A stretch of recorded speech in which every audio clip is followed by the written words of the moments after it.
আসসালামু আলাইকুম।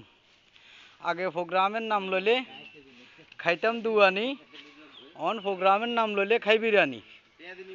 অন আওয়ামী লীগে প্রোগ্রামের নাম লইলে খায় দুয়ানি, আন্ডা খাই বিরিয়ানি। আন্ডা বাবাসি হইল আজিজ বাবাসি।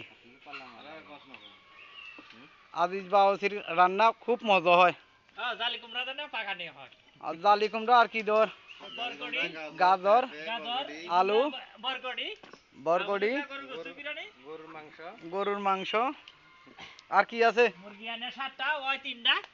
মুরগি কোগা আনছে, মোটরও আছে নি। বিরিয়ানির আয়োজনে বহুত লোক নিয়োজিত। বরকটি কই? এই তো বিরিয়ানির দেখছি। বাবাসি সাহেব, আপনি কিছু বলেন। এতে নি কইব আলু, বরকটি, জালি কুমড়া, পেঁপে, গরু মাংস সবগুলা দিয়া আন্ডা বিরিয়ানি করি। আগে খাইতাম দুয়ানি, অন খাই বিরিয়ানি। অন আওয়ামী লীগে খাই দুয়ানি, আন্ডা খাই বিরিয়ানি।